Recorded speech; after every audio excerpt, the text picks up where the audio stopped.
obeba adishima mansam noi ana fufuro bi na nwuma yesi adwa ede baba sum se kawadwen Kasiebo ya ma kwa na so achewadwen eye 0594841044 0594841044 044 kuta Yesu moja udem yopo ana WhatsApp on so test bra back kan ede amount Facebook live ana YouTube search ahenkan 93.3 FM ya back kan ede amount anwure yi akenkan fo abeti enkan e kawadwen Kasiebo mu eye me kwaku anin kusi buadumene adwen pa hene kofi mensa dwene papa na papa endi wani mukan tuntum so yo awon fe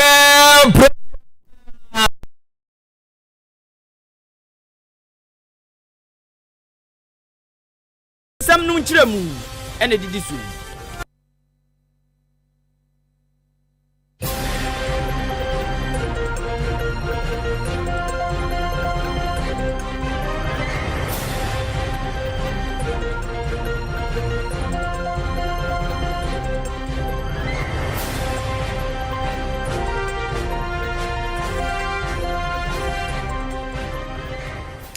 Ebusia feya de mo vem kawadwen Kasiebo ni etesemu say Inspector General of Police IGP Dr. George Ekufu Dampare edia tudwa watch say Ghana for wasramu ada Ghana Police Service kanene yese Ghana Police Service wo pe bribe gia pa Ghana Police Service dia motade na hyehyehye wo mo no eye tuntum ti no wo gyina kwan no ho a wo mo wayi ase na ase wo no mo de wa nim sense wana 1 minute bia na nse wabode nem enu nti IGP ade atodwa wa chesehwe sajeni na yenyimfi yetrim se aposifo agege nsawa ewo ekwan ahodro ho agege 22 cd ne 11 cd sese no nyina ye twam kabia IGP Dr. George Ekufu Dampare electronic so no waba ma ne wechem se ensempi na kane no ye kan ye edefa Ghana Police Service no eho na so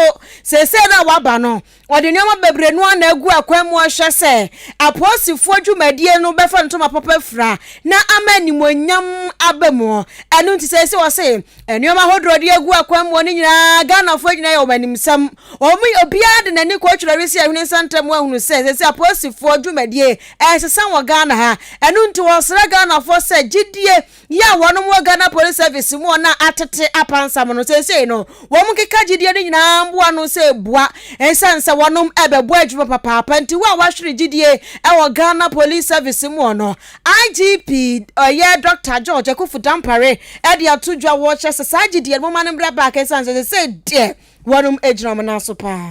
We are pleading with you. Let go of our past and let us be.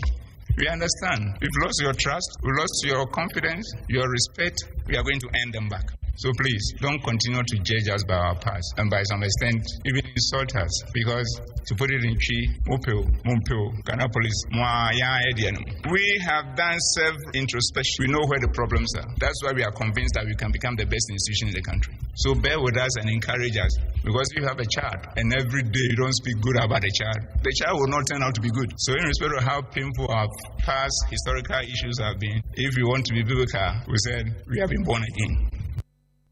Ani awutie ye Inspector General of Police IGP Dr. George Ekufu Dampare Ghana arisimama wei kawadwen Kasiebo ene ade edawo ewo ahenkan aduakonomi asa 3.0 asa kasabdia tatrata aso wodi anachi ewo aba fonten so ebo ye pa sa nsem bi wono ma yetwa humfonye na yede akere wo kama sanso ana uko YouTube AHENKAN933 FM Facebook AHENKAN933 FM yede dem yademo eko atoye mantamu Western Region na uko piem wono ma yebaka ne se planta eno na sopra mo ensuo esi bodwase ano ewo atoya mantamu na ukopiem won ma enkura wodo awodo a wonum enya nsuo di free sa bia wonum nyina no wo chese ensuo ato ape ewo wonum a chese enwa ya din ye pa na ni nyina enkofa ema no wo chese asoya onmo ana hwa ensuo dwumadie eso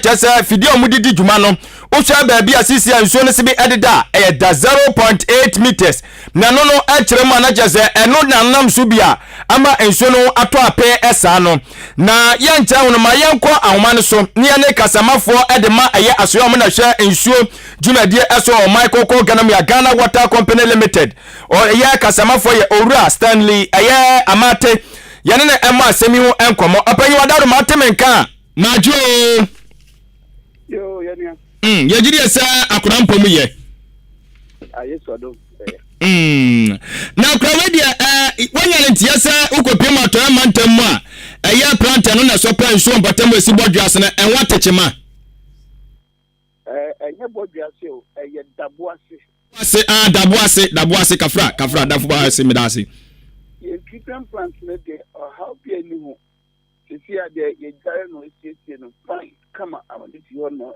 twɛn amade nyensu na wa start no dwuma nti mfidie na no ka de ni na hɔ no bibia enye no ya service maintenance bibia ko so fine but nsu na ebetwum nsu ɛyɛ pra river na ebetwum nsu ni anana so no awo awie kra ama sisi atɛkyɛpo na de bia ayɛ ka sɛ atɛkyɛ ne atwi ne danda na enim no kra no sisi abu da atɛkyɛ no po de yenya popio njaman fidie ni sisi hɔ no ma enye dwuma sisi yɛ mpa aba no sɛ nsu antimi ento nankopɔn ntimi nkyɛ nsu na yɛntwintwi bi ne danda ni no yɛnua no mo wɔ secondary takade ɛnɛ me hu sɛ ewie mu asesa nti yɛ monitor system no ahwɛ sɛ nsuo no atotɔ upstream ana yɛahwɛ sɛ nsuo ɛbɛ mu adwuma a na ɔkyena ana sɛ da bɛn nsuo nya gu mu a pɛ yɛbɛhyɛ gyina ase asisi a deɛ nsuo nya ntɔeɛ a nsuo bɛba yɛn nsutene mu deɛ na nkyɛ sɛ nsuo bi ani hɔ no a yɛtwe anoama yɛnuanom mama no ɛda so enti sisia no mepache munni kwan bi a mobɛfa so biem ɛbɛma timamfo na timanya nsuo anom gisi ya twan ma nsuo pansa na yetimanya nsuo ama de hyɛ no mo secondary ne mpata mu okay Ghana Water Company yen treatment plants and treatment plants are yesi na nsuo Ghana for mono a conventional treatment plant into a surface water nsuo and sana eating ania. The other ones no a borehole. The other ones a borehole. And the other one, the last one also a pool flow. So the boreholes no social populations that can be started now. Boreholes no empty and buy. Na just a young Sutiniana, a action na and also not to see more aquatria into a shame. Into how can I say what on no? Borehole beating up why it is just a small population. You're trying to say be 1,000 less. But in so I millions of gallons of water on daily basis. And also the say yes to with a huge treatment plant on 80 so that is the difference. So these are the only ways so these are plants are your Ghana rotation and where a need to take a data credit into and can say me so mano. So you see the only way is how water was and no thing that will say yan hwɛ yɛn sutene so yie o yan hwɛ yɛn sutene so yie na dakyɛ December brain yɛ abɛn adeɛ na yɛka every time yɛ abɛn because if we are not lucky and nyankopɔn antimi and be a full fit now ma nsu bi antɔ amma yɛ within the next few days and now say you could not extended dry season now the situation will be more terrible than we are seeing now. Research has shown that if you don't manage your water bodies, no, the way you're managing it, now you're more pollution, you destroy your water bodies, contaminate at which those things are being the river bodies are being destroyed now and are being polluted. If you go at that same rate now by 2030, you know, just a crack in Sophia because yes, it's in we are in Sophia. Research you or more research actually amount for me as a young you no galante a company and none of you ye no for o ma de do yen su no nyina it is the pay for rest so no kakari so na because there's no forest cover no na and also evaporated area because there's no cover via MIS. So in the human activities and I'm a challenge that you see and it's like I'm saying, say I shit none the situation will be more terrible than we are experiencing now. Opanyima yana sene nkyeremu a wode asome ye ene anumere yada wa sibi bebre brebi ehia bibia so no yada ma ye bo proma na waje yen so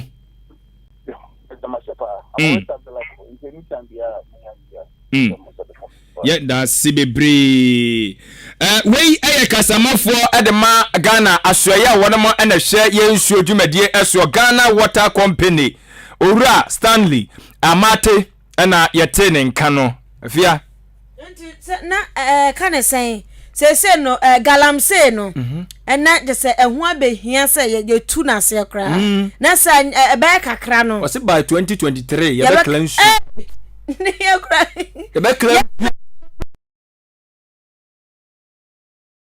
ye be tu ya F levy and Z levy wow ye be cleanse yo pa Ghana ha se bremu ye da he e wo se ye hwe ni ye pa galam no na se metwamu wo se de ani aye yi I say team pampa no ye ka manfo ntiase ye gala ye ka mon ntiase ye be kransuo se mo antia opanyi se ye be kransuo ba 2023 timunya krado yankoi ya toa anwume no nsia kan kasia no so etira da so kawadwen titire wadwen 0594841044 ukuta Yesu moja udem ukuta smartphone so a WhatsApp udem yopo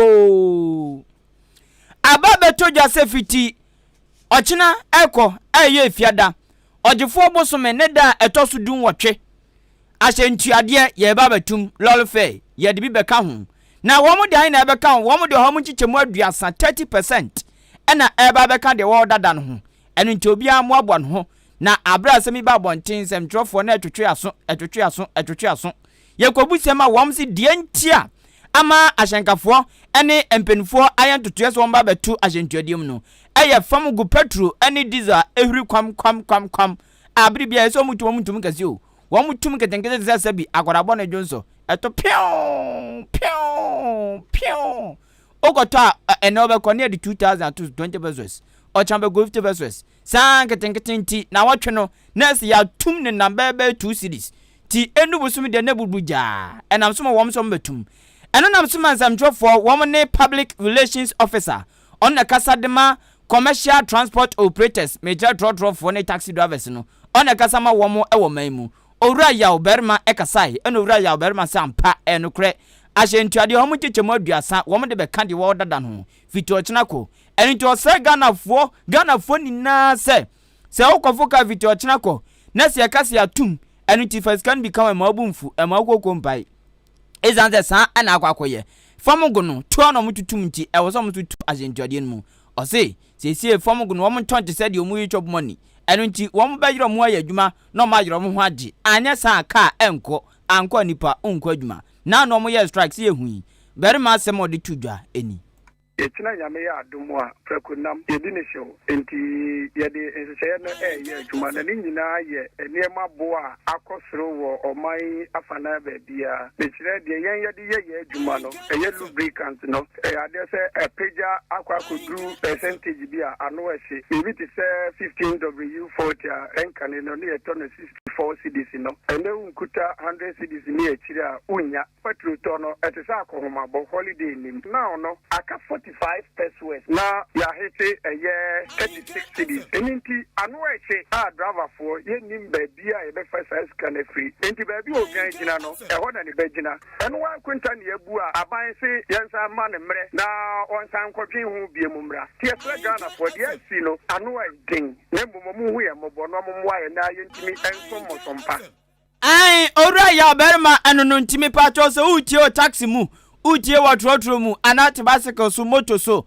bomodi aboabo ho safety ochina kono ahyentuade ntie bia fiti atoma boabo code na yade bi beka ho fiti odan eko beka pa ayeboafo hummobo awamu fiti odan eko akokwaso ba bibia yade bi beka ho Ghana anum se ni nada wom de ahyentuade no omu chechemo aduasa eba beka ho na owura ya obarma eto anisam no se no kure ochina ampaya ebedwa ye adwuma gidigidi ntobia manani enda no so ose ebefrase aduduma nkasa potin ewo gifo bosome ne da etoso dun wotwe ochina dun wotwe ye adwuma tobia manani nda no so eno so oka bibi kakra efa ho sei Nyame adumo a anadwo dumi no se Ghana tiase enkoa dia 12 am na enema asesa eninti yesreti mamufuo nyina se obia ense ne sapomu nsuo yeni normal time omanpanyi kamre bi se betimi the economy na baba yeni pankwa de entimi mfamba sa driver for ya enya kakra free mo ho amfa anye maintenance yie ya enya kakra free mo ho amfa anye insurance ama omanpanyi na enya ho to a ya enya kakra free mo ho anye road work ama ya car na enya ho den gentimi fani nipa nkwa ensamba nti mumuaye na de yakhere ne last year no this time no yamwa ne yemfa economy no emra kakra yenyina yentimi nsum Ghana for enya saa atama sisi asamaba adishima mo panyina motini ni ona ye kasama for de ma trotro for any taxi drivers womo maimu ni na ona ye kasama for de ma sa ekowe commercial transport operators Ora yaw berima na wotene ne no. Asamaba. Anopen kam ne do bani baako. Ka nyanyam na jujuma kuma kam ne ndi yem. Ado so ma tuma no no. Me furo ka fi asani du ajim tuisidi. Wazo. Oh, the chief asokoye. Adama for na say ya jamu kakra. Chief asokoye na so de ko. No allegation. Shana pay. No post about. Hey. Post about. Me nampa taxi driver bi empty. Odi frasani krom na eba. Hey. Me hu asa shi wodi afa. Ayi wase ho. Ayi filling station no ase. Me dey say me dey me free me chichi na me eba. Me hu asa coming back. Coming back. Oba Nana de atofuma na. Enwa tete menu na tete wa ba fa me. Ba fa. Obi wa twam be 20 minutes. Wa twam da me asa wasaba. Anu ba fa ba ndi. Me yesa mi fi no. Tibi ya na me ba na sto oba ba pe. Me se me fi akwe. Me cheda de na tiere to form kitinkiti. Abenje jira hwa bezu se mi bedru kwan obusa se ma be ko na fa mi am hwe na nimu a. So ma fu ka wan hwe ba yare. Ena mfu kan. Enti mfu kan no. A me ba no. Ena nka wo so ba ji mi 2 Ghana cedis a. Na se mesesa. Kana se me kan ye ke be toto. Blow. Because 15. Because who cry no nya abotra twam you. Who tise who hia nipa. Hia nipa. Oh, eto de bia mo who hia nipa o. Na sidi ebom. Ani obu sa ade ani. No onya ho.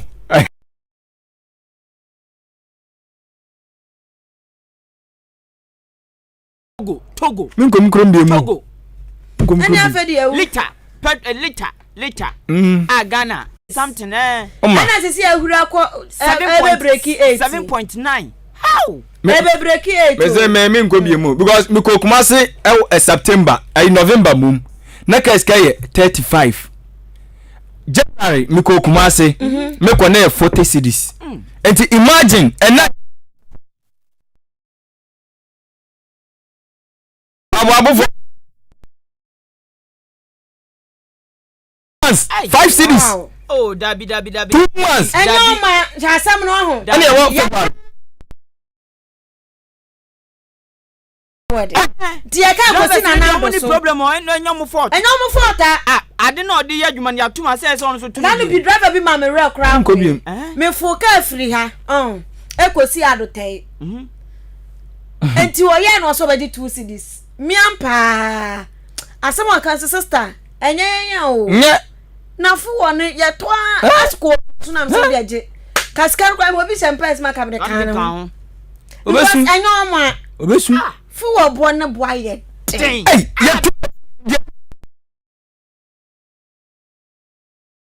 ye tu petrol krani ye tu petrol ye tu bi wa adwen e wo Ghana ha ye tu bi wa ha awrade hu mobo nena ebe ka so ye be kransuo ye be ne se ye 2021 ye tu petrol me ya yi Z11 TG for so kra mo so se ye so mde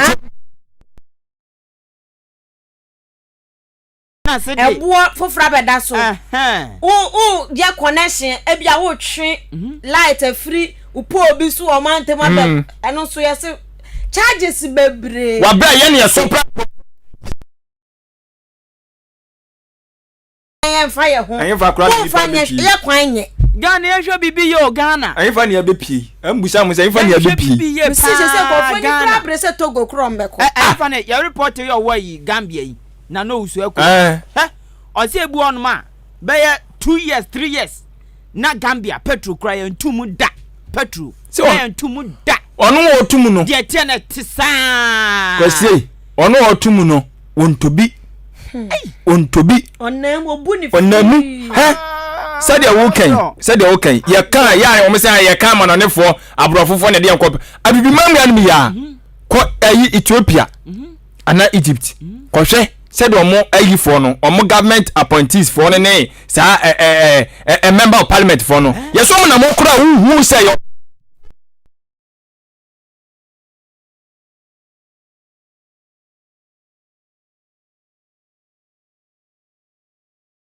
bodyguards dinachi police dinachi adwenbone ni sikadie nti MP na ma police dinachi bodyguard kan ho ade why ne security mo ono watum no ontua bi light bay ontua bi mumu ana ye ta kasa Ghana be yi no ya ye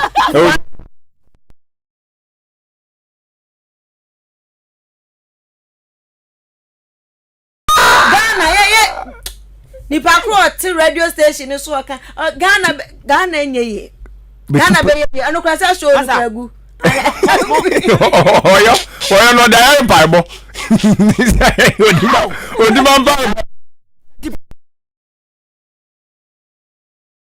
esiwanye so katre ya sra driver for no nto bobo ase mama empo free mama kwajeje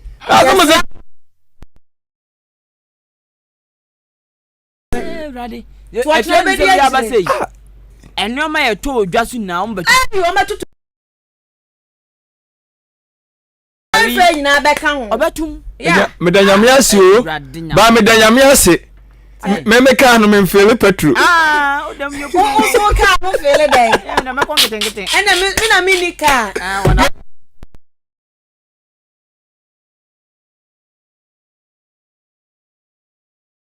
me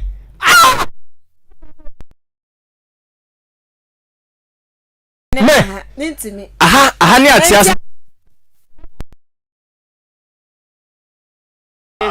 meko petrol 30% ochina 88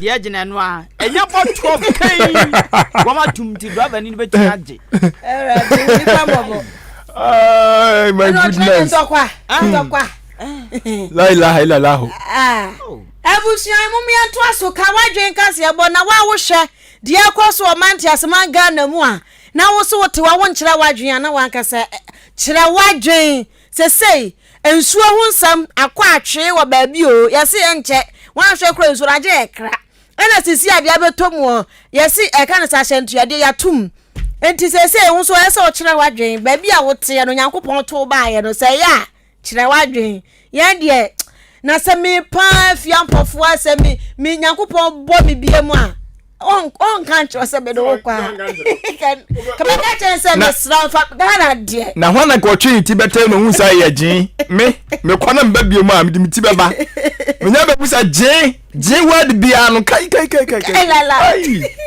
ebusia ya to Kawaje Kasiebo no eso na ya to aso a asem bi ati akoma kakra bi wa ha ti ya fa to aso adehia wonom ewo LAB kuro no so na LAB kuro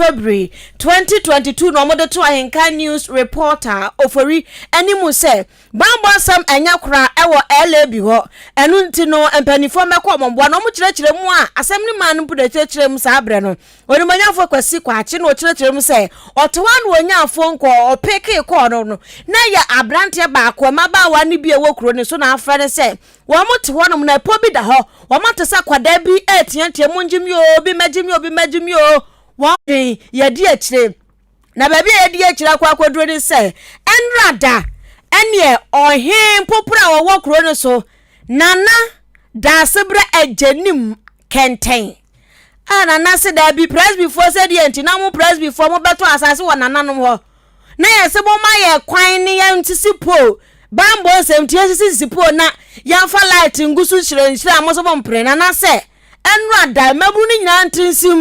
Womunko tupo no mfiri ho enti andra greda ene yedi si ponim ene yedi duri na kwan da mu se pro na de achi wo YouTube ne so ubehu enti amane boni ofori ene abusua panyi anakwa edwetwe nkomo no sei ene abusua editudwa said the person you can know. Because the two Kolamuna, you before the issue, our council, they try to just you can acquire plenty for the woman assassin. It won't break. It can't be see that post me. I didn't want to me to be. Let's see your man who said the question of Bonus. Let us over where Kingmuna, so about when I'm going to see a uniform, about when I'm going to see how much I was in the morning, and I can't get any man for Tankwa. It is break before Castle prayer. Some look or not that's a break and you can tell him. A Cobana man, no, my acquaintance, you can. Sounds a crony crew. You can to now, Nippon to me, Faso. Now, how many in Frio.